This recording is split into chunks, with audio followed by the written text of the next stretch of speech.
Hi guys, welcome back to my channel. आज मैं topic से पहले साइकोलॉजी के पेपर से कुछ क्वेश्चंस उठा रही हूँ, जो कि चैप्टर 1, चैप्टर 3 जो कि हम कर चुके हैं, और चैप्टर 4 से हैं। चैप्टर 2 का अभी नहीं है क्योंकि वो इसके बाद होगा। तो यहाँ पर क्वेश्चन आया है कि intelligence question refers to what, और ऑप्शंस दे रखे हैं। अब इसमें से सी ऑप्शन करेक्ट होगा। Mental age divided by chronological age and multiplied by 100, MA/C into 100 is equal to what, IQ। एक क्वेश्चन है, dash is an enduring belief about an ideal mode of behaviour. इसका answer होगा value. और एक और question chapter 1 से जो मैं अभी पढ़ाऊँगी भी, manifestation of dash can be observed in novel, solution to a problem, invention, composition of poem, painting, new chemical process, innovation in law, breakthrough in preventing a disease and the like. It's creativity, अभी पढ़ाऊँगी मैं, ठीक है। और dash is set of skills that underlie accurate perception, appraisal, expression and regulation of emotions. Emotional intelligence ये कल ही पढ़ाया था। Then aptitude test are available in 2 forms, ये भी अभी पढ़ाऊँगी, इंडिपेंडेंट और स्पेशलाइज्ड। एक सेकेंड, इंडिपेंडेंट और स्पेशलाइज नहीं, सॉरी, इंडिपेंडेंस और स्पेशलाइज तो एक ही चीज़ है। इंडिपेंडेंट और मल्टीपल, या इंडिपेंडेंट एंड मल्टीपल, जिसमें से मल्टीपल को जनरलाइज कहते हैं और इंडिपेंडेंट को स्पेशलाइज कहते हैं। देन आगे और क्वेश्चंस लग नहीं रहे वैसे चैप्टर्स के जो हमने करे हैं, फिर भी मैं एक बार देख लेती हूँ, अगर होंगे तो I will discuss them too. मिल गया एक और क्वेश्चन, सोशल सपोर्ट में be in the form of dash support when assistance is provided in form of material aid such as money, goods, services. ये चैप्टर 3 से है, जहाँ पे हमने सोशल सपोर्ट के बारे में पढ़ा था। तो इनका क्वेश्चन ये कहना चाह रहा है कि सोशल सपोर्ट किस तरह से होगा जब हम वहाँ पे मटेरियलिस्टिक एड प्रोवाइड कर रहे हैं, या कोई मनी, गुड्स, सर्विसेज ऐसी हेल्प दे रहे हैं, तो वो टैंजिबल सपोर्ट हो जाता है, ठीक है। और dash stress management technique involving subjective experiences using imagery imagination. अब स्ट्रेस मैनेजमेंट टेक्निक कौन सी है जहाँ पर इमेजिनेशन और इमेजरी का और विजुअलाइजेशन का हम लोग यूज़ करते हैं, वो क्रिएटिव विजुअलाइजेशन है। Negative events are appraised for their possible harm, threat or challenge, yes. और dash result from blocking of needs and motives by something or someone that hinders us from achieving the desired goal. Blocking of needs तुम्हारा आ जाता है frustration के अंदर, yes. Then अगला question आ जाता है, state of physical, emotional and psychological exhaustion is known as, बहुत सिंपल है, बर्नआउट। चैप्टर 3 से मैंने पढ़ाया था ये। Dash refers to measurement of psychological attributes of individuals and their evaluation. एक सेकेंड, हाँ, ये वाले क्वेश्चन पे थे कि dash refers to measurement of psychological attributes of individuals and their evaluation often using multiple methods in terms of certain standards of comparison. यही chapter 1 के शुरू में पढ़ा था, मतलब पहला टॉपिक था इंडिविजुअल डिफरेंस, देन सिचुएशनिज्म, देन आया था ये टॉपिक असेसमेंट। तो इसका आंसर असेसमेंट होगा, ऑप्शन में दे भी रखा है, और मैं पेपर भी शेयर कर दूँगी अगर ये चैप्टर 1 और चैप्टर 2 पूरा कंप्लीट हो जाएगा, क्योंकि इसमें से चैप्टर 2 के MCQs भी आई वांट टू डिस्कस। फिर से चैप्टर 1 से क्वेश्चन है, dash is an exceptional general ability shown in superior performance in wide variety of areas. It is giftedness, इसके बारे में भी हमने पढ़ा था, जहाँ पर हमने टैलेंट और गिफ्टेडनेस के बीच में डिफरेंस भी देखा था, और इंटेलेक्चुअली डिफिशिएंट बच्चों के बारे में भी पढ़ा था। देन चैप्टर 3 से क्वेश्चन है स्ट्रेस और इम्यून सिस्टम वाले टॉपिक से। डैश इज, नहीं sorry, it is dash that are attacked by human immunodeficiency virus, HIV, the virus causing acquired immunodeficiency syndrome, AIDS. तो टी हेल्पर सेल्स को attack करता है, हमने देखा था। और ये बोला, in the dash stage parasympathetic nervous system calls for more conscious use of body's resources. It is resistance होगा इसका आंसर, ये गैस मॉडल से है, जनरल अडेप्टेशन सिंड्रोम से है ये। और dash stresses are demands that change state of our body, for example we feel strained when we overexert ourselves, lack nutritious diet और सफर एन इंजरी। फिजिकल होगा ये तो। Dash is collective system of customs, beliefs, attitudes and achievements in art and literature. ये कल पर से पढ़ाया था, कल्चर है इसका आंसर। कल्चर की डिफाइन भी आ गई है, देखो MCQs में। क्योंकि बुक में दिया है तो कुछ भी आ सकता है, और किसी भी चीज़ को ये fill in the blanks MCQ की फॉर्म में करके पूछ सकते हैं, जैसे यहाँ पे MCQ में पूछ रखा है। आगे बड़े बड़े क्वेश्चन है और चैप्टर 2 से भी हैं जो मैंने अभी कराया नहीं है, और ये वाला आज मैं कोशिश करूँगी आज ख़त्म हो जाए चैप्टर 1 एंड चैप्टर 2 कल से, फिर मैं बता दूँ। एक क्वेश्चन है स्ट्रेस चैप्टर का जो मुझे थोड़ा आसान लग रहा है, मैं वो डिस्कस कर रही हूँ, बाकी बचे हुए क्वेश्चंस बाद में एक साथ आई विल डिस्कस। ये क्वेश्चन है, Sheetal was provided feedback about her current physiological activity. This was also accompanied by relaxation training. This procedure to monitor and reduce physiological aspects of stress is known as biofeedback. ठीक है, question में ही feedback word आ गया, वहीं से ही answer पता लग रहा है, स्ट्रेस मैनेजमेंट टेक्निक से है ये, तो इसका बायो फीडबैक होगा. ठीक है, और आज का वैसे topic class 12 chapter 1 variations in psychological attribute से ही है, स्पेशल एबिलिटीज़, जहाँ पर हम एप्टीट्यूड और इंटरेस्ट के बारे में पढ़ेंगे. ठीक है, तो स्पेशल एबिलिटीज़ के अंदर आ जाता है एप्टीट्यूड, और एप्टीट्यूड का नेचर और मेजरमेंट. अभी तक हमने इंटेलिजेंस के बारे में पढ़ा था ये चैप्टर 1 में, और इंटेलिजेंस टेस्ट मतलब हमें ये भी याद है कि इंटेलिजेंस टेस्ट एसेस करता है जनरल मेंटल एबिलिटी को. देन आ जाते हैं एप्टीट्यूड पर. एप्टीट्यूड का मतलब होता है स्पेशल एबिलिटीज़ किसी पर्टिकुलर फील्ड ऑफ एक्टिविटी के अंदर, यानी कि कॉम्बिनेशन ऑफ कैरेक्टरिस्टिक्स जो कि इंडिकेट करते हैं एक इंडिविजुअल की कैपेसिटी कि वो एक्वायर कर सके कुछ स्पेसिफिक नॉलेज या स्किल ट्रेनिंग लेने के बाद. और हम एसेस कर सकते हैं एप्टीट्यूड को सिलेक्टेड टेस्ट की हेल्प से. नॉलेज जो होती है एप्टीट्यूड की वो हेल्प करती है हमें ये प्रिडिक्ट करने में, ये पता करने में कि इंडिविजुअल का फ्यूचर में परफॉर्मेंस कैसा होगा किसी स्पेसिफिक फील्ड ऑफ एक्टिविटी में, या किसी स्पेसिफिक स्किल को परफॉर्म करने में वो कैसे करेगा. हम इसका अंदाज़ा लगा सकते हैं, प्रिडिक्ट कर सकते हैं कि वो फ्यूचर में कैसा परफॉर्म करेगा इस पर्टिकुलर एक्टिविटी को. और इंटेलिजेंस को एसेस करते टाइम साइकोलॉजिस्ट ने ये भी देखा कि जो लोगों का सिमिलर इंटेलिजेंस होता है वो डिफ़र कर जाता है बहुत ज़्यादा हद तक जब वो एक्वायर कर रहे होते हैं कुछ स्पेसिफिक स्किल्स और नॉलेज को उस टाइम पे. यानी कि इंटेलिजेंस को पहचानने के प्रोसेस में या इंटेलिजेंस के बारे में पढ़ने के प्रोसेस में साइकोलॉजिस्ट ने ये चीज़ भी देखी, उन्हें ये भी पता लगा कि लोग जिनका सिमिलर इंटेलिजेंस होता है वो डिफ़र हो सकता है बहुत ज़्यादा हद तक कि किस तरीके से वो कुछ स्पेसिफिक नॉलेज को एक्वायर कर रहे हैं, गेन कर रहे हैं और स्किल्स को सीख रहे हैं. आगे इसमें बता रखा है कि हमने ये भी ऑब्ज़र्व करा होगा अपनी क्लास में कि कुछ एरियाज़ होते हैं जहाँ पर कुछ इंटेलिजेंट बच्चे अच्छे से परफॉर्म नहीं कर पाते, या हर एक इंटेलिजेंट बच्चा हर एक चीज़ को करने में अच्छा नहीं होता.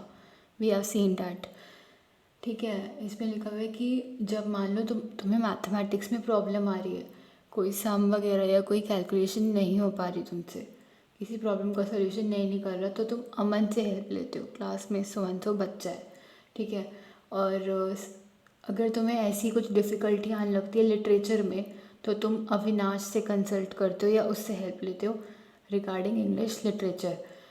और तुम शबनम को रिक्वेस्ट करते हो कि वो एनुअल फंक्शन के टाइम पे गाना गा सके. बेसिकली उसकी म्यूज़िकल स्किल्स अच्छी होंगी, इसीलिए तुम उसे बोलते हो स्पेशली. एंड तुम जॉन से हेल्प लेते हो, जॉन के पास जाते हो जब तुम्हारे जो व्हीकल तुम लेकर आते हो, बाइक है या कुछ भी है, उसके साथ तुम्हें कुछ प्रॉब्लम फेस करनी पड़ रही है. तो ये स्पेसिफिक स्किल्स और एबिलिटीज़ हैं जिनको हम एप्टीट्यूड का नाम देते हैं. जब तक प्रॉपर ट्रेनिंग इन एबिलिटीज़ में नहीं दी जाती तब तक ये वाली जो स्किल्स होती हैं ये अच्छे से एनहांस नहीं हो पाती, और बंदा इनमें अच्छे से आगे काम नहीं कर पाता या इनको परफॉर्म करने में और निखर के बाहर नहीं आ पाता. ये लिखा हुआ है with proper training these abilities can be considerably enhance. मतलब जब प्रॉपर ट्रेनिंग दी जाएगी, पूरा टाइम और एफर्ट्स लगाए जाएंगे इन एबिलिटीज़ को सीखने में और इनको बार बार प्रैक्टिस करने में, तो ये वाली जो स्किल्स हैं, जो स्पेसिफिक एबिलिटीज़ हैं जिसे हम एप्टीट्यूड का नाम देते हैं, ये और ज़्यादा अच्छे से एनहांस हो जाएंगी, अच्छी हो जाएंगी. वो इंसान और ज़्यादा इन चीज़ों को करने में एबल हो जाएगा और ज़्यादा अच्छे से इनको परफॉर्म कर पाएगा. आगे इसमें बता रखा है अगर किसी भी पर्सन को किसी पर्टिकुलर फील्ड के अंदर सक्सेसफुल होना है तो उसके पास उस चीज़ को या उस काम को करने के लिए एप्टीट्यूड भी होना ज़रूरी है और इंटरेस्ट भी होना ज़रूरी है उस काम के अंदर जो वो कर रहा है. इंटरेस्ट क्या होती है? प्रेफरेंस किसी पर्टिकुलर एक्टिविटी के लिए, और एप्टीट्यूड क्या होती है? पोटेंशियलिटी, वो काबिलियत उस एक्टिविटी को परफॉर्म करने के लिए, या वो कैपेबिलिटी उस चीज़ को करने के लिए.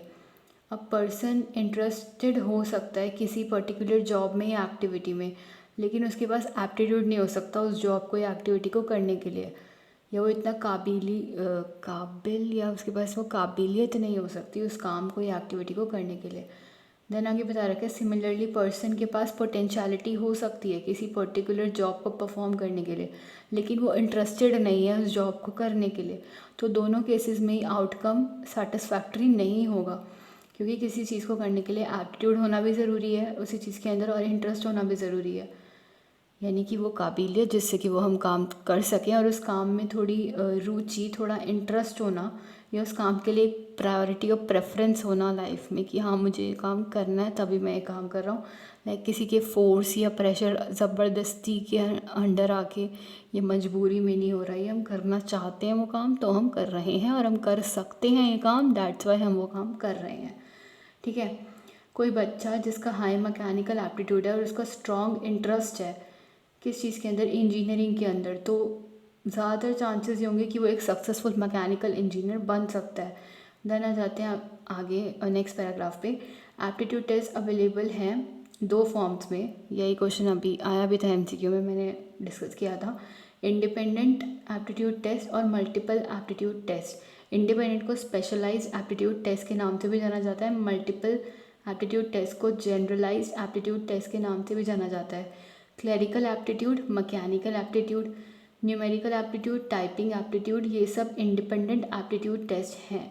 मल्टीपल एप्टीट्यूड टेस्ट एग्जिस्ट करते हैं या पाए जाते हैं टेस्ट बैटरीज के फॉर्म में, यानी कि जो ग्रुप ऑफ टेस्ट एक आते हैं ना जिसमें सेवरल टेस्ट इंक्लूड होते हैं, सब टेस्ट, लाइक टेस्ट के सब टेस्ट, उसके टेस्ट के अलग अलग पार्ट्स हैं, उसके अंदर अलग अलग कंपोनेंट्स हैं टेस्ट के, या टेस्ट के अंदर ही और ज़्यादा टेस्ट हैं, छोटे छोटे टेस्ट उसी चीज़ से रिलेटेड या उसी फील्ड से रिलेटेड वो होते हैं तुम्हारा test battery, group of test या बंच ऑफ टेस्ट उसी पर्टिकुलर चीज़ को मेजर करने के लिए।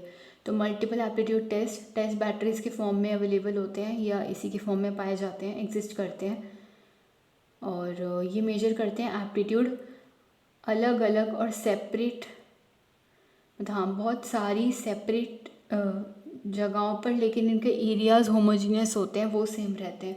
यानी कि multiple aptitude test exist in form of test batteries which measure aptitude in several separate but homogeneous areas. Same areas के अंदर ये बड़े लेवल पर और बहुत सारी हमारी स्किल्स को मेजर करते हैं। डिफरेंशियल एप्टीट्यूड टेस्ट जिसको हम डैट के नाम से भी जानते हैं, जनरल एप्टीट्यूड टेस्ट बैटरी जिसको हम GATB के नाम से भी जानते हैं, GATB, और armed services vocational aptitude battery जिसको हम ASVAB के नाम से भी जानते हैं, ASVAB, हाँ ASVAB। ठीक है, ये well known aptitude test batteries हैं या मल्टीपल एप्टीट्यूड टेस्ट हैं जो कि टेस्ट बैटरी के फॉर्म में एग्जिस्ट करते हैं। इसके अंदर से जो डैट है, डिफरेंशियल एप्टीट्यूड टेस्ट, ये बहुत ज़्यादा मतलब कॉमन है और ये कॉमनली यूज़ किया जाता है एजुकेशनल सेटिंग्स के अंदर। इसके अंदर 8 इंडिपेंडेंट सब टेस्ट आते हैं, यानी कि जो डैट है डिफरेंशियल एप्टीट्यूड टेस्ट ये कॉमनली यूज़ किया जाता है कहाँ पर, एजुकेशनल सेटिंग्स के अंदर। इसके अंदर 8 तरह के इंडिपेंडेंट सब टेस्ट आते हैं जो इसके अंदर कवर होते हैं। Verbal reasoning, numerical reasoning, abstract reasoning, clerical speed and accuracy, mechanical reasoning, space relations, spelling, और जो 8th वाला है वो है लैंग्वेज यूजेज। JM ओझा ने डेवलप करा है इंडियन अडेप्टेशन डैट का, डिफरेंशियल एप्टीट्यूड टेस्ट का इंडियन अडेप्टेशन किसने डेवलप करा है, JM ओझा ने। 1 मार्क्स में पूछा जा सकता है, मतलब ये MCQ के फॉर्म में आ सकता है, या फिल इन द ब्लैंक्स करके आ सकता है, और ट्रू फॉल्स के फॉर्म में भी आ सकता है, लाइक किसी और का नाम दे दिया and you know the correct answer कि JM ओझा ने डेवलप करा है Indian adaptation differential aptitude test का। बहुत सारे एप्टीट्यूड टेस्ट हैं जो डेवलप हुए हैं इंडिया में, क्या मेजर करने के लिए, साइंटिफिक, स्कॉलास्टिक, लिटरेरी, क्लरिकल और टीचिंग एप्टीट्यूड को मेजर करने के लिए। नेक्स्ट टॉपिक आ जाता है क्रिएटिविटी, और ये भी बहुत ही ज़्यादा इम्पॉर्टेंट टॉपिक है इस चैप्टर का, जिसको अलग से ही एग्ज़ाम में 3 से 4 मार्क्स में भी पूछा जा सकता है, 1 से 2 मार्क्स में भी पूछा जा सकता है। और अभी हमने पेपर में MCQ देखा भी था 1 मार्क का क्रिएटिविटी का, जिसके बारे में मैं यहाँ पर पढ़ाऊँगी। एग्जैक्ट बुक की लाइन छपी होती है MCQ के अंदर, इसलिए चैप्टर को लाइन बाय लाइन समझ के दिमाग में बिठा के और हर एक वर्ड का मतलब समझ के जाना चाहिए पेपर के टाइम, क्योंकि पता नहीं होता कौन सी लाइन कब कहाँ से उठ के आ जाती है एमसीक्यू के अंदर भी। जिससे कि बाद में कोई पछतावा ना हो कि पढ़ने के बाद भी हमें नहीं आता, और ये लाइन तो हमने बुक में देखी थी but we didn't remember at the time of exam और ड्यूरिंग आवर एग्ज़ामिनेशन। ठीक है, क्रिएटिविटी के अंदर ये है कि अब इसमें ये बता रखा है कि चैप्टर के शुरू में या अभी तक जितना हमने पढ़ा है चैप्टर, वहाँ पर हमने देखा था कि वेरिएशंस होते हैं साइकोलॉजिकल एट्रीब्यूट्स में, जैसे कि इंटेलिजेंस में, एप्टीट्यूड में, पर्सनालिटी में, और आगे भी बहुत सारी चीज़ें हमने देखी थी इसी से रिलेटेड। आगे अब हम ये सीखेंगे कि डिफरेंसेस होते हैं उस पोटेंशियल में जो कि एक इंसान में क्रिएटिविटी को लेकर होता है, यानी कौन सा पर्सन कितना या किस हद तक किस चीज़ में क्रिएटिव हो सकता है, इसमें भी फ़र्क है।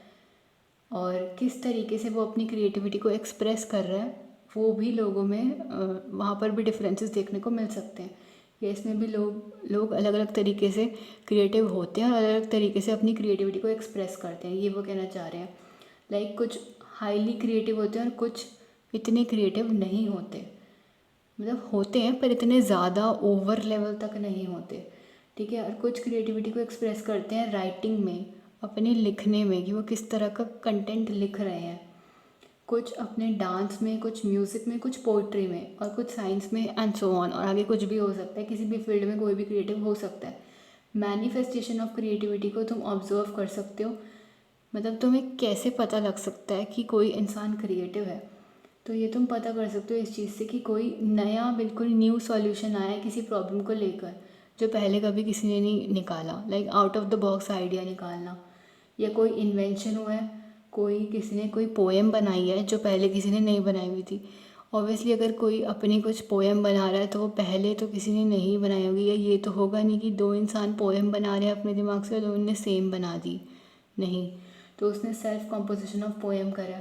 कोई पेंटिंग है, कोई नया केमिकल प्रोसेस आया है, या लॉ के अंदर कोई इनोवेशन हुई है, कुछ नई डिस्कवरी निकल के आई है, या ब्रेक थ्रू हुआ है किसी डिज़ीज़ को प्रिवेंट करने के लिए, और कुछ इसी के जैसा नया हुआ है, कोई नई चीज़ हुई है। डिस्पाइट डिफरेंसेस एक कॉमन एलिमेंट होता है इन चीज़ों के अंदर कि ना कुछ नया और कुछ यूनिक, एकदम अलग और हटके, जो पहले कभी किसी ने नहीं करा ना, वो निकल के आया है। ठीक है, production of something new and unique, ये चीज़ मेन होती है क्रिएटिविटी के अंदर। ठीक है, हम जनरली ऐसे सोचते हैं, क्रिएटिविटी को इस टर्म्स में देखते हैं, क्रिएटिव पर्सन्स के टर्म्स में, रविंद्रनाथ टैगोर हो गए, एल्बर्ट आइंस्टाइन हो गए, सीवी रमन, रामानुजन एक्सेट्रा, जिन्होंने आउटस्टैंडिंग कॉन्ट्रीब्यूशंस दिए हैं अलग अलग स्पेयर्स में। लेकिन रिसेंट ईयर्स में जो क्रिएटिविटी को समझने का तरीका है वो ब्रॉडन हो चुका है और ज़्यादा वाइड हो चुका है। क्रिएटिविटी का मतलब सिर्फ ये इन कुछ सिलेक्टेड एरियाज़ में लिमिटेड होना नहीं है कि आर्टिस्ट है, साइंटिस्ट है, पोएट है, या कोई इन्वेंटर है, बल्कि एक ऑर्डिनरी इंडिविजुअल जो कि सिंपल ऑक्यूपेशंस के अंदर खुद को एंगेज करता है, वहाँ पर काम करता है, जैसे कि पोट्री हो गई, कारपेंट्री हो गई, या कुकिंग हो गई, वो भी क्रिएटिव हो सकता है, क्योंकि हर काम को करने का एक नया अलग तरीका निकालना जो पहले कभी यूज़ नहीं हुआ, ये भी एक क्रिएटिविटी ही है। या क्रिएटिविटी का साफ सुथरा मतलब ही यही है कि novel solution to a problem, एकदम नया तरीका किसी चीज़ को करने का, या एकदम नया सॉल्यूशन किसी भी प्रॉब्लम का जो पहले कभी किसी ने यूज़ नहीं किया, वो सिर्फ तुमने निकाला है, ओरिजिनल है अपने दिमाग से, तुमने उसे बाहर निकाल के दिया, out of the box idea. ठीक है, और ये भी बोला जाता है कि ये लोग सेम लेवल पे काम नहीं कर रहे होते क्रिएटिविटी के, बल्कि एमिनेंट, एक सेकेंड, जैसे उन्होंने बताया ना कि कोई ऑर्डिनरी इंडिविजुअल जो कि सिंपल नॉर्मल डेली लाइफ के काम करे, पोट्री में है, या कारपेंट्री है, कुकिंग है, ऐसे कुछ काम कर रहा है, वो भी क्रिएटिव हो सकता है। आगे इन्होंने ये बताया कि ये भी बोला जा सकता है कि ये लोग उस सेम लेवल ऑफ क्रिएटिविटी में वहीं सेम डिग्री ऑफ क्रिएटिविटी नहीं दिखाते जितना कि कोई बहुत फेमस साइंटिस्ट दिखा सकता है, या कोई बहुत अच्छा राइटर दिखा सकता है, तब उसकी तरफ फेमस या ऐसे कुछ नहीं होते, लेकिन फिर भी अपनी जगह पे अपने हिसाब से अपने लेवल पर अलग ही क्रिएटिविटी दिखाते हैं और अलग ही क्रिएटिव होते हैं। तो हम ये कह सकते हैं कि इंडिविजुअल्स वैरी कर सकते हैं इन टर्म्स ऑफ लेवल और एरियाज़ जिसके अंदर वो क्रिएटिविटी एग्जिबिट करते हैं। लेकिन सारे सेम लेवल पर ऑपरेट नहीं कर सकते। हर कोई इंसान या हर एक पर्सन के अंदर सेम लेवल ऑफ क्रिएटिविटी नहीं हो सकती। कोई ज़्यादा क्रिएटिव है, कोई कम क्रिएटिव है, कोई किसी एक फील्ड में क्रिएटिव है, कोई एक से ज़्यादा फील्ड में भी क्रिएटिव है। ठीक है, hence we can say that individuals vary in terms of level and areas in which they exhibit creativity। इसमें भी हमें लोगों में इंडिविजुअल डिफरेंसेस और अंतर देखने को मिल सकते हैं, सिमिलैरिटीज़ देखने को नहीं मिलेंगी, क्योंकि इंडिविजुअल्स हैं तो इंडिविजुअल डिफरेंसेस हमें हर जगह देखने को मिलेंगे। हमारे चैप्टर का मतलब ही यही है कि वेरिएशंस, वैरायटी, टाइप्स हमें देखने को मिलेंगे इंडिविजुअल्स के अंदर, फिर चाहे वो किसी भी फील्ड में है, चाहे वो इंटेलिजेंस दिखा रहे हैं, चाहे वो क्रिएटिविटी दिखा रहे हैं, और that all may not be operating at the same level. ठीक है, आगे इसमें बता रखा है कि आगे इसमें है कि आइंस्टाइन की जो थ्योरी ऑफ रिलेटिविटी थी वो एक एग्जांपल है हाईएस्ट लेवल ऑफ क्रिएटिविटी का, जो कि ये दिखाता है कि उन्होंने एकदम ही अलग नए आइडियाज़, फैक्ट्स और थ्योरी और एक प्रोडक्ट निकाला था।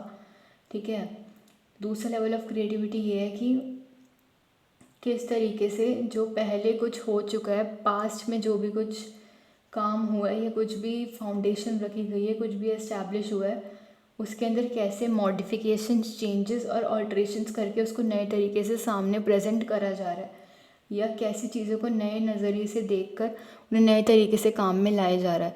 यानी कि जो पहले हो भी चुका है ना, कुछ इन्वेंट या कुछ डिस्कवरी, कुछ काम पहले जो हो चुका है, उसको हम कैसे, उसी सेम काम को हम कैसे आज प्रेजेंट में नए तरीके से नॉवल आइडियाज़, नॉवल सॉल्यूशंस के साथ कर सकते हैं।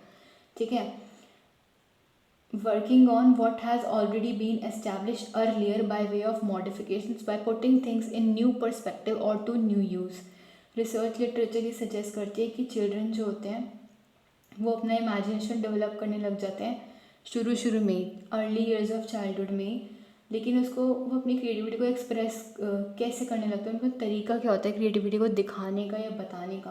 क्रिएटिविटी को एक्सप्रेस वो करते हैं मोस्ट लाइकली अपने फिजिकल एक्टिविटीज़ के थ्रू और नॉन वर्बल वेज में, जहाँ पर वो बोलते नहीं हैं, वर्बल या लैंग्वेज रिलेटेड कुछ इंक्लूडेड या एग्जिस्ट नहीं करता, लैंग्वेज जहाँ पे नहीं आती, मतलब नॉन वर्बल तरीक़ों से एक्सप्रेस करते हैं वो अपनी क्रिएटिविटी को फिजिकल एक्टिविटीज़ के थ्रू, जहाँ पर लैंग्वेज, मतलब जब लैंग्वेज और इंटेलेक्चुअल फंक्शंस पूरी तरीके से उन बच्चों में डेवलप नहीं हुए होते, और उनका स्टोर ऑफ नॉलेज जो है, मेमोरी, जहाँ पे नॉलेज जो भी वो सीख रहे हैं वो स्टोर होगा, वो एडिकेटली अवेलेबल नहीं होता। क्रिएटिविटी तो वो एक्सप्रेस वर्बल मोड्स के थ्रू तब बाद में करने लगते हैं जब ये सब कुछ उनके अंदर डेवलप हो चुका होता है, और जब तक ये चीज़ें डेवलप नहीं हुई होती तब तक वो बच्चे नॉन वर्बल वेज में अपनी फिजिकल एक्टिविटीज़ के थ्रू या अपने बिहेवियर्स और जो काम वो कर रहे हैं उनके थ्रू अपनी क्रिएटिविटी को एक्सप्रेस करने की कोशिश करते हैं।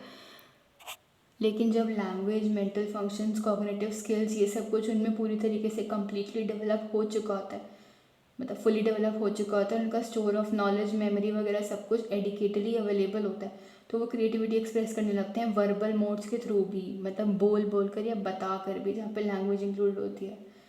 और वो लोग जो कि आउटस्टैंडिंग होते हैं अपनी क्रिएटिविटी में, वो इंडिकेशन दे सकते हैं, हमें ये बता सकते हैं कि किस डायरेक्शन में उनकी क्रिएटिविटी है, और क्या वो सेल्फ चूजन एक्टिविटीज़ हैं, मतलब क्या वो खुद की चूज़ करी हुई एक्टिविटीज़ में बहुत ज़्यादा क्रिएटिव हैं। बेसिकली वो ये कहना चाह रहे हैं कि जो लोग बहुत ज़्यादा मतलब अच्छे होते हैं, एक्सीलेंट होते हैं, आउटस्टैंडिंग होते हैं अपनी क्रिएटिविटी के अंदर, वो हमें इस बात का इंडिकेशन दे देते हैं, इस बात की तरफ इशारा कर देते हैं, बता देते हैं कि किस डायरेक्शन में उनकी क्रिएटिविटी लाई करती है अपनी सेल्फ चूजन एक्टिविटीज़ के थ्रू। जो जो काम वो अपनी मर्ज़ी से चूज़ करके कर रहे हैं, जो जो डिसीजंस वो ले रहे हैं, उसके थ्रू ही बता देते हैं, या उससे ही हमें पता लग जाता है कि किस जगह पर या किस फील्ड एरिया ऑफ इंटरेस्ट में इनकी क्रिएटिविटी लाई करती है।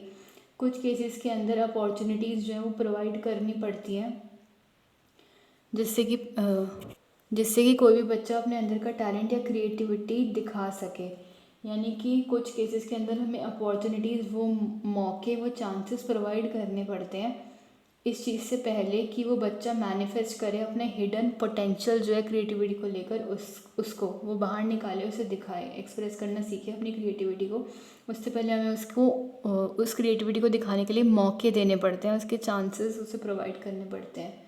जिससे कि वो जो उसका छुपा हुआ पोटेंशियल है ना, काबिलियत है क्रिएटिविटी की या क्रिएटिविटी के लिए किसी भी चीज़ में, वो उसे दिखा सके, बाहर एक्सप्रेस करना सीख सके। अब हम कैसे एक्सप्लेन करेंगे वेरिएशंस जो कि पोटेंशियल फॉर क्रिएटिविटी के अंदर देखी जाती हैं। कोई इंसान कितना क्रिएटिव है, किस हद तक, किस लेवल तक, किस डिग्री तक किसी इंसान में क्रिएटिविटी है, इसमें हम कैसे कैसे लोगों में वैरायटी, अंतर और वेरिएशंस देख सकते हैं। इसे हम कैसे एक्सप्लेन करेंगे, इसमें बता रखा है जैसे कि बाकी मेंटल और फिजिकल कैरेक्टरिस्टिक्स के केस में वेरिएशंस एट्रीब्यूट की जाती हैं कॉम्प्लेक्स जो इंटरेक्शन होता है दो चीज़ों के बीच में, जिसमें बहुत ज़्यादा डिबेट और कंट्रोवर्सी भी चलती है हेरिडिटी और इन्वायरमेंट के बीच में, कि इन दोनों का रोल प्ले होता है, इसलिए इंसानों में वेरिएशन या वैरायटी देखने को मिलती है। हेरिडिटी हमारा वही जीन्स वगैरह, नेचर जिसे हम कहते हैं, और नर्चर जो कि हमारी होती है एनवायरनमेंट, आउटसाइड एनवायरनमेंट से हम क्या ले रहे हैं और क्या कर रहे हैं, या एनवायरमेंटल फैक्टर्स, वो एरिया जहाँ हम रहते हैं, जिस एटमॉस्फेयर में, वो वहाँ के फैक्टर्स या वहाँ की चीज़ें हमें कैसे अफेक्ट कर रही हैं, उनका क्या इन्फ्लुएंस, असर पड़ रहा है हमारे ऊपर।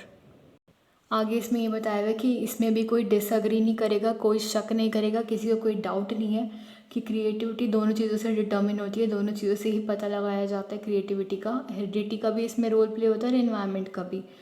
लेकिन जो लिमिट्स होती हैं ना क्रिएटिव पोटेंशियल की, किसी इंसान के क्रिएटिव होने की जो लिमिट है, वो उसकी हेरिडिटी, उसके जीन्स सेट करते हैं, और एनवायरमेंटल फैक्टर्स स्टिमुलेट करते हैं कि वो आगे अपनी क्रिएटिविटी को और ज़रा डेवलप कर सके, या क्रिएटिविटी उसके अंदर डेवलपमेंट क्रिएटिविटी का हो सके, क्रिएटिविटी उसके अंदर डेवलप हो सके। यानी कि limits of creative potential are set by heredity, genes जो उसके हैं, उसका जो इनहेरिटेंस है, जो उसने अपनी पहले वाले जनरेशन से एक्वायर करा है, ठीक है, या जो उसकी लिमिट है बेसिकली, उसके बॉडी की, इम्यून सिस्टम की, हेल्थ उसकी इस हिसाब से है कि नहीं।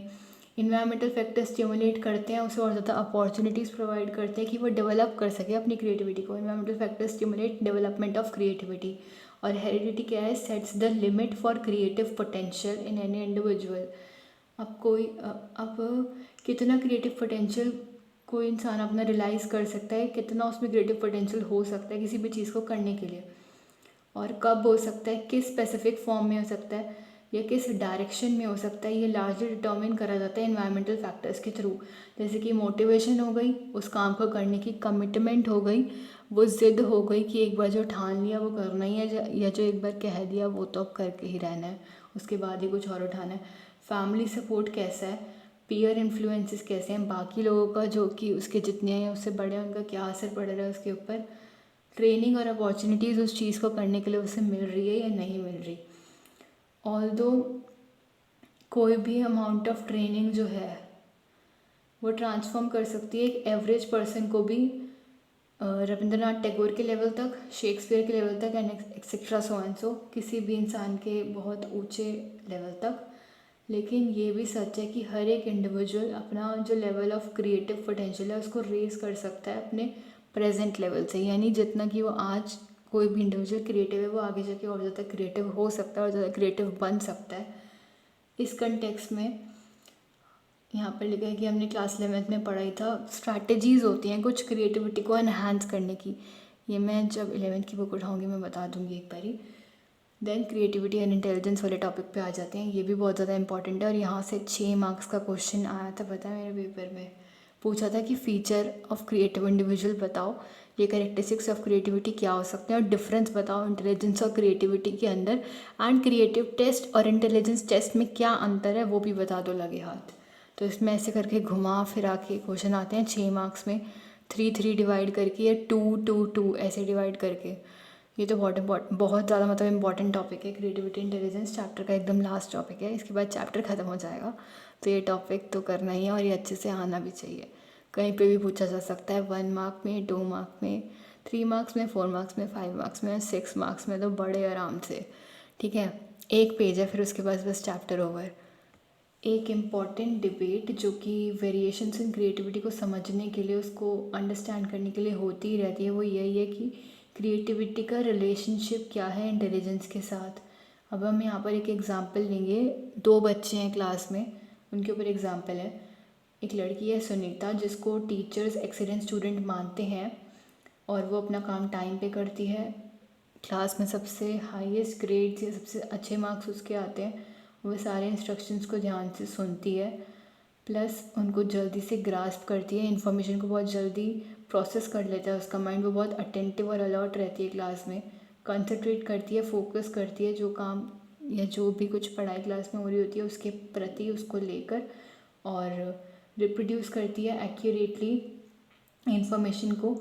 लेकिन वो कभी भी मतलब ऐसा नहीं है, कभी भी ऐसा नहीं होता कि वो अपना खुद का कोई आइडिया लेकर या किसी प्रॉब्लम का खुद का अपने दिमाग से सोच के कोई नया सोल्यूशन लेके आ रही हो, ठीक है। She rarely comes out with ideas which are her own, उसके खुद के आइडियाज़ लेकर वो कभी सामने नहीं आती, या तो किसी का चुराया होता है, आसपास से कहीं से कुछ लिया होता है कॉपी कैट की तरह, किसी से पूछ के या कहीं से देखकर, मतलब खुद का दिमाग वो बेसिकली नहीं चलाती, रट्टू तोता टाइप है, ठीक है।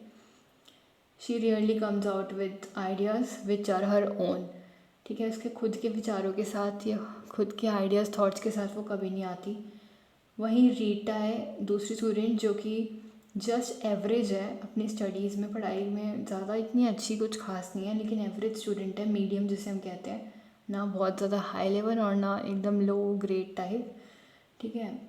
उसको हाई ग्रेड्स नहीं मिलते क्लास में, बार बार वो अच्छा परफॉर्म नहीं करती है, और वो प्रेफर करती है कि वो खुद से सीखे, खुद से ही लर्न करे कोई भी चीज़।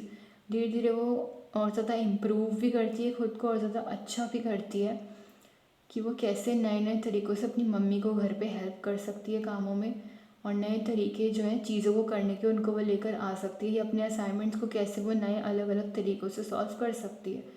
बेसिकली एक प्रॉब्लम का वो कैसे कैसे नए नए सॉल्यूशंस निकाल सकती है, उसे ये करना आता है, वो अपने दिमाग से सोच के नए नए आइडियाज़ लाती रहती है। तो पहले वाले को जो कि हमारी थी सुनीता, उसको हम ज़्यादा इंटेलिजेंट कह सकते हैं, लेकिन जो रीटा है उसे हम ज़्यादा क्रिएटिव कहेंगे, क्योंकि ये novel ideas and new solutions to problems अपने दिमाग से ओरिजिनलिटी के साथ सोच सोच के बहुत सारी लाती है। इसलिए तभी जो पर्सन जिसके पास एबिलिटी होती है कि वो जल्दी से लर्न कर ले और एक्यूरेटली ढंग से बिना किसी मिस्टेक के उसको रिप्रोड्यूस करे जो उसने लर्न करा है, उसे हम इंटेलिजेंट कहते हैं। इंटेलिजेंट उसे हम कहते हैं इंस्टेड ऑफ कि वो ज़्यादा क्रिएटिव है।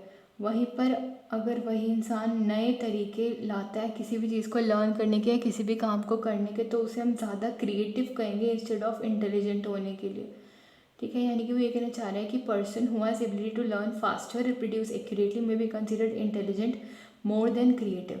यानी कि वो इंसान ज़्यादा इंटेलिजेंट है और कम क्रिएटिव है, जो कि जल्दी से लर्न कर लेता है, जिसके पास क्षमता है कुछ भी चीज़ जल्दी याद करने की, रट्टा मारने की, कॉपी कैट होने की, और इन्फॉर्मेशन को एक्यूरेटली रिस्पॉन्स किसी भी सिचुएशन के प्रति देना, इन्फॉर्मेशन को एक्यूरेटली रिप्रोड्यूस करने की।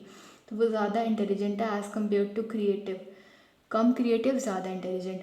वहीं पर वो पर्सन जो कि नए तरीके निकालता है चीज़ों को लर्न करने के, चीज़ों को सीखने के, और नए तरीके निकालता है चीज़ों को करने के, learning new ways of doing things और new ways of learning and doing things, तो वो इंसान ज़्यादा क्रिएटिव है एज़ कम्पेयर टू इंटेलिजेंट। कम इंटेलिजेंट लेकिन ज़्यादा क्रिएटिव, ये बात उन्होंने बोली है।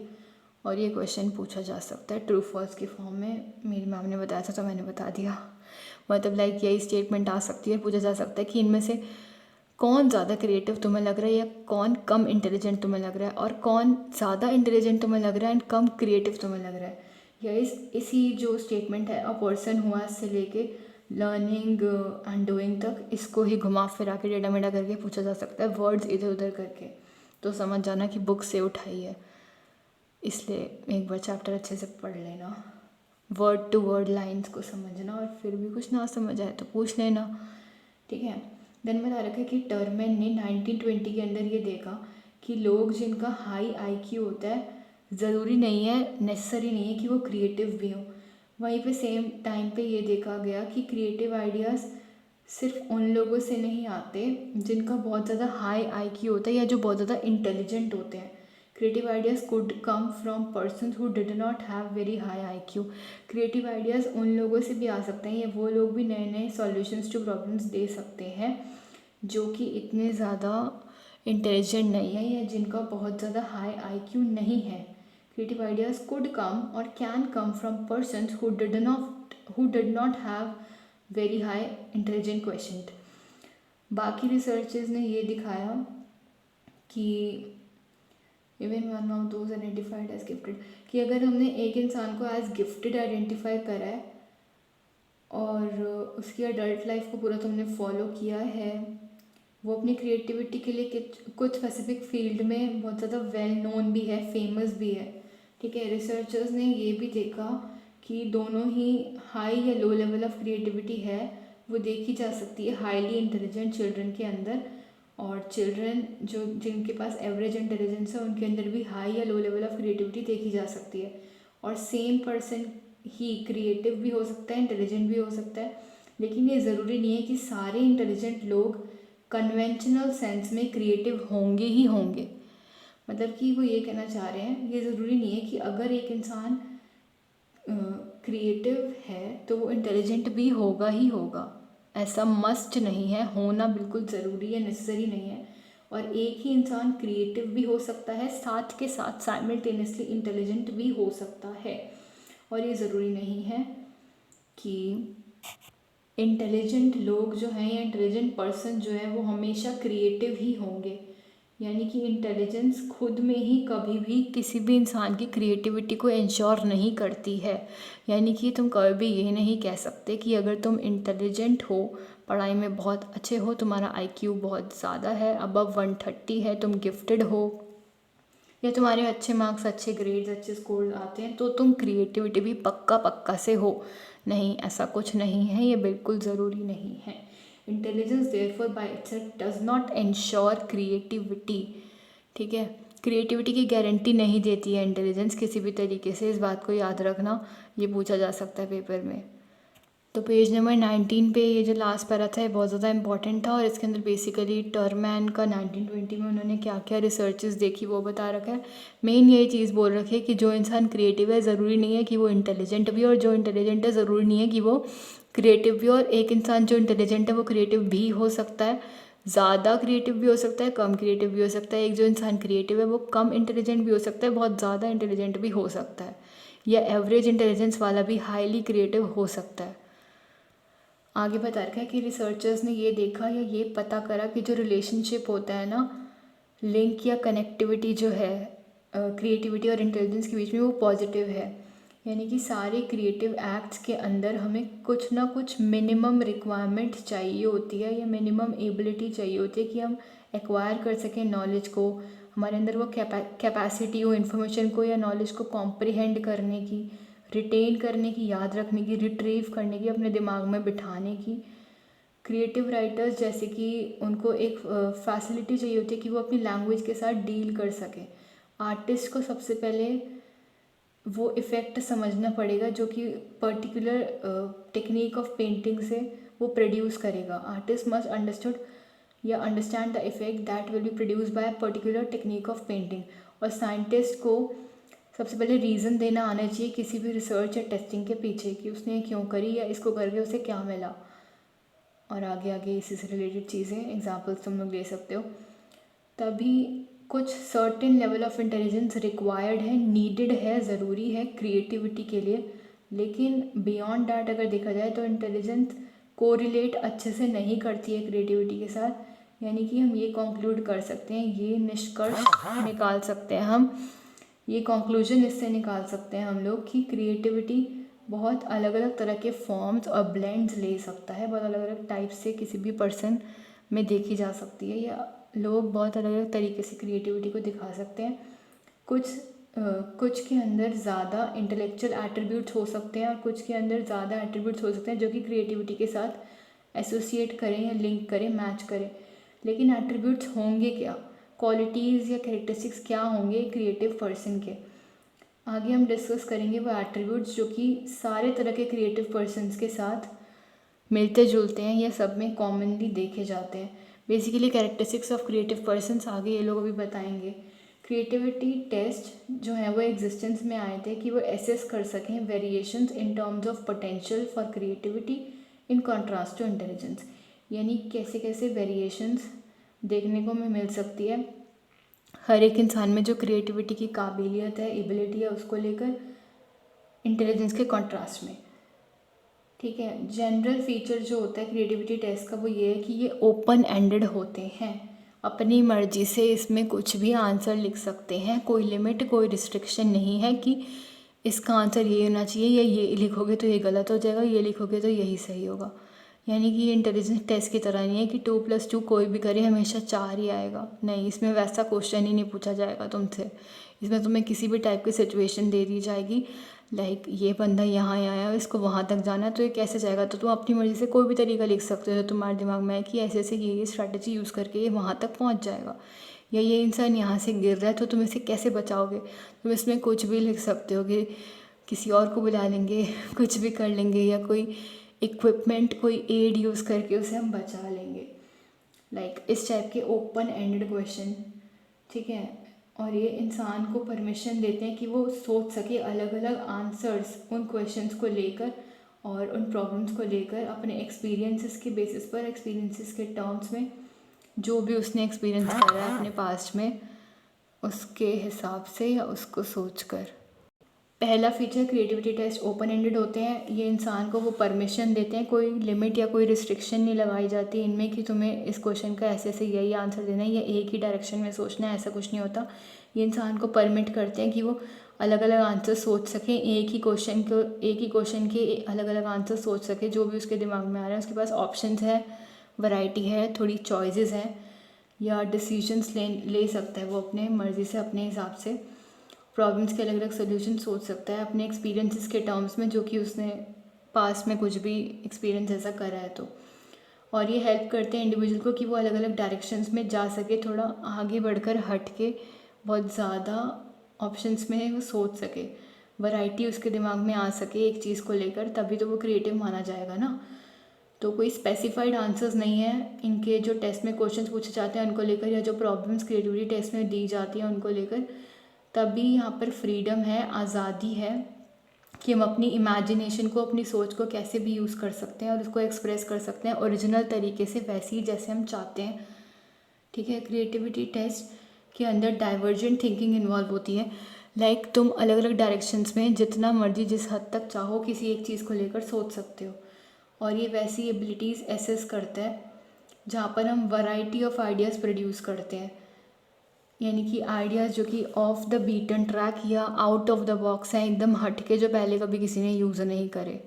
ठीक है, वो एबिलिटी जिसके अंदर हम नए रिलेशनशिप्स देखना जानते हैं, या हमारे अंदर वो कैपेसिटी है कि हम नए रिलेशनशिप्स देख सकते हैं उन चीज़ों के बीच में जो कि आपस में बिल्कुल भी रिलेट नहीं करती, जो चीज़ें आपस में बिल्कुल भी कोई ताल्लुक़ नहीं रखती, उनके बीच में कोई रिलेशनशिप नहीं है, हम उनके बीच में भी एकदम नए तरीके से रिलेशनशिप्स देख सकते हैं।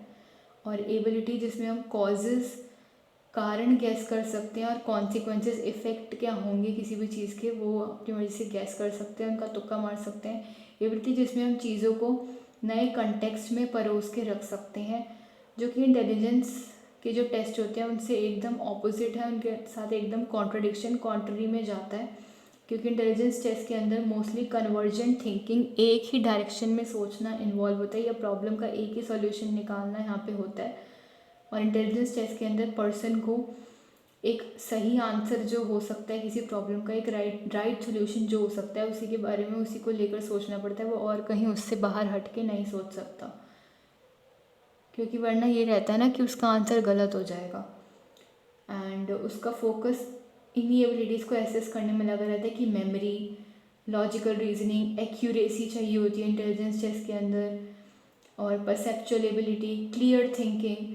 मतलब यहाँ पे लिटिल स्कोप, बहुत कम स्कोप या बहुत कम ऐसे उसे आज़ादी, फ्रीडम दी जाती है अपनी मर्ज़ी से आंसर देने की, और वहाँ पर बहुत कम स्कोप होता है इंटेलिजेंस के अंदर स्पॉन्टेनिटी को एक्सप्रेस करने का, ओरिजिनलिटी को दिखाने का, और इमेजिनेशन को बाहर निकाल के लाने का। तभी जो एक्सप्रेशन ऑफ क्रिएटिविटी है वो वैरिड है।